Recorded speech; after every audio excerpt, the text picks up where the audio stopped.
पापा, आप मेरा वो गुरूर हैं जो कोई भी कभी भी नहीं तोड़ सकता, और ऐसे झूठे मक्कार लोग तो हरगिज नहीं। इन बिकाऊ लोगों के बीच अपने आप को निर्दोष साबित नहीं कर पाने के कारण आप यूँ मुंह छुपाकर नहीं बैठ सकते। समाज भले ही मक्कारों की बातों में आकर आपसे मुंह मोड़ लेगा, लेकिन आपका परिवार आपके साथ हमेशा खड़ा रहेगा। आप निर्दोष हैं, फिर भी आप शर्म और ग्लानि से मुंह छिपाए फिर रहे हैं और झूठे मक्कार लोग आप पर उंगलियां उठा रहे हैं। आप इस तरह से मुंह छुपाकर गलत करने वालों को बढ़ावा नहीं दे सकते। उठिए और उनका सामना करिए। स्नेहा अपने पिताजी को बदनामी की अंधेरी कोठरी से बाहर निकालकर समाज का सामना करने का हिम्मत दे रही थी। बिटिया, तेरी सारी बातें सही है, लेकिन फिर भी मैं अपने दामन पर लगे इस दाग को बर्दाश्त नहीं कर पा रहा हूँ।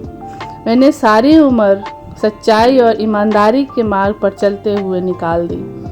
दफ्तर में मेरी ईमानदारी से सब प्रभावित थे, पर उस दिन कोई मेरी तरफ से गवाही तक देने को तैयार नहीं था। पैसों की ताकत ने सबकी ज़मीर को कमज़ोर कर दिया था। रिटायरमेंट को बस 5 साल ही तो रह गए थे, उसके बाद सम्मान की ज़िंदगी बिताता, लेकिन किस्मत को मंजूर नहीं था। अब तो ज़िंदगी जीने की इच्छा भी नहीं रही। ताउम्र इस दाग के साथ रहने से अच्छा है भगवान के पास चला जाऊं। इतना कहते कहते राघवेंद्र जी फपक पड़े। पापा, आपने मुझे हमेशा यही सिखाया है कि परिस्थितियाँ चाहे कैसी भी हो, हमें हौसला नहीं हारना चाहिए, और आज आप ही हौसला हार रहे हैं। सबसे पहले तो मैं नहीं मानती कि आपके पाक साफ दामन पर कोई दाग लगा है, लेकिन अगर आपको ऐसा लगता है तो मैं आपसे वादा करती हूँ कि आपके दामन पर लगे इस दाग को मैं साफ करूँगी। स्नेहा ने अपने पापा को हिम्मत दिया। राघवेंद्र जी अपनी पत्नी सुनीता और इकलौती बेटी स्नेहा के साथ रामपुर में रहते थे। वे ग्रामीण विकास पदाधिकारी के पद पर कार्यरत थे।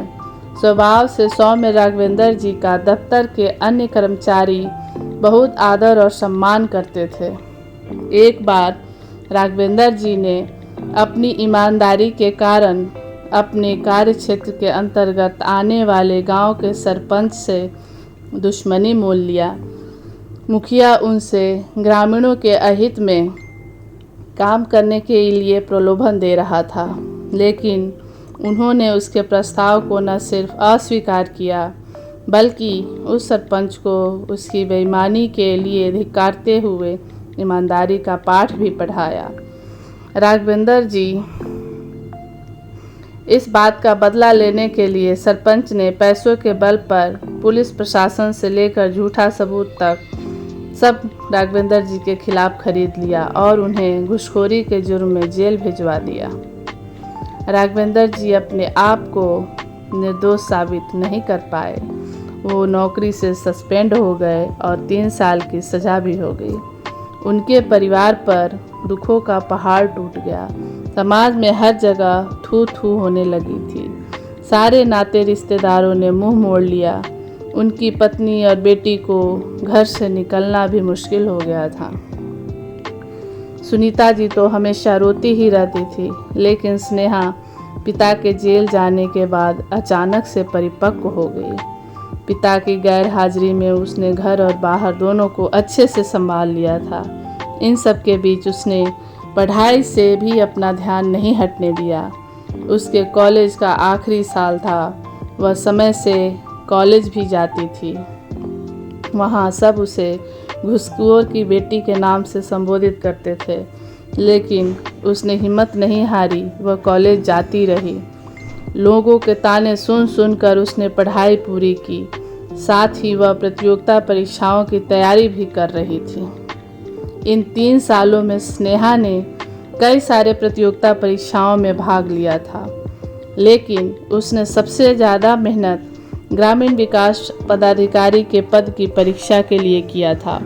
उसको उम्मीद थी कि वह उस परीक्षा में ज़रूर पास हो जाएगी। सबसे पहले उसी का रिजल्ट आने वाला था।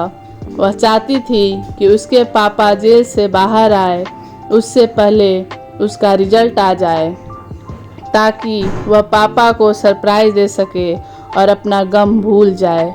लेकिन राघवेंद्र जी जेल से पहले ही बाहर आ गए। राघवेंद्र जी के जेल से बाहर आने पर सुनीता जी और स्नेहा दोनों बहुत खुश थे, लेकिन राघवेंद्र जी के चेहरे पर खुशी और गम के मिश्रित भाव थे।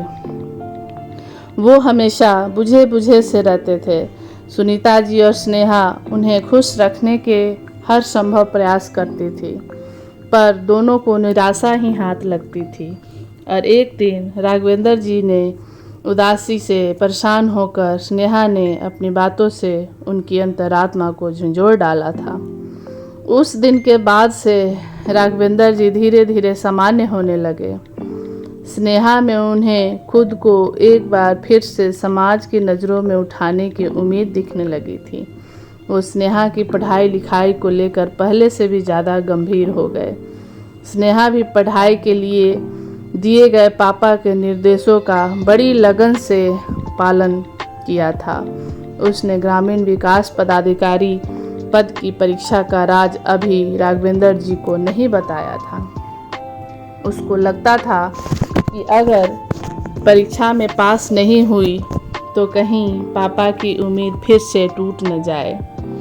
इस डर से उसने उन्हें कुछ नहीं बताया था। उस दिन राघवेंद्र जी सुबह सुबह अखबार देख रहे थे, तभी फ़ोन की घंटी बजी।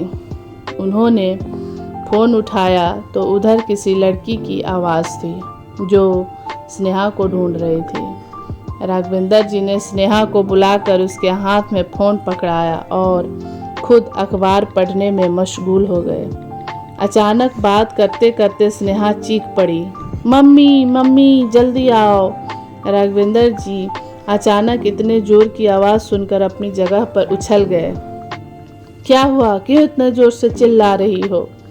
किसका फ़ोन था? सुनीता जी भी घबराई हुई रसोई से भागी आई। मम्मी पापा मैं आज बहुत खुश हूँ। स्नेहा राघवेंद्र जी और सुनीता जी का हाथ पकड़कर खुशी से गोल गोल घूमते हुए बोली, बात क्या है बिटिया, पहले बता तो सही। राघवेंद्र जी और सुनीता जी दोनों एक साथ बोले, आप दोनों के लिए एक बहुत बड़ा सरप्राइज है। क्या हुआ, मुझे बता तो सही, ऐसे ही बताती रहेगी क्या?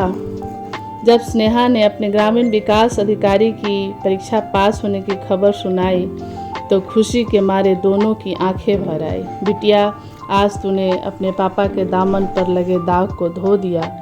तू किसी भी पद के लिए चयनित होती तो मुझे बहुत खुशी होती, लेकिन इस पद के लिए चयनित होकर तूने मेरा खोया हुआ सम्मान लौटाया है और समाज में मुझे फिर से सिर उठाकर चलने की खुशी दी है।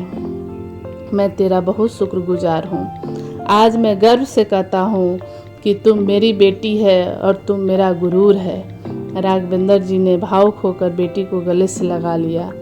तभी फिर से फ़ोन की घंटी बजी। किसी पड़ोसी ने स्नेहा की सफलता की बधाई देने के लिए फ़ोन किया था। 5 वर्ष बाद राघवेंद्र जी के दरवाजे पर खुशियों ने दस्तक दी थी।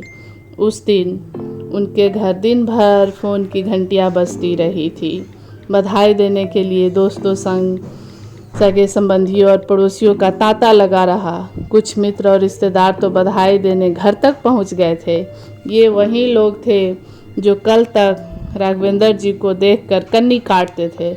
राघवेंद्र जी की पत्नी सुनीता जी सबके आवभगत में लगी थी और राघवेंद्र जी बिटिया की सफलता का गुणगान किए जा रहे थे। दोस्तों, आप सबको मेरी कहानी कैसी लगी ज़रूर बताइएगा और मेरे चैनल को लाइक और सब्सक्राइब कीजिएगा। धन्यवाद।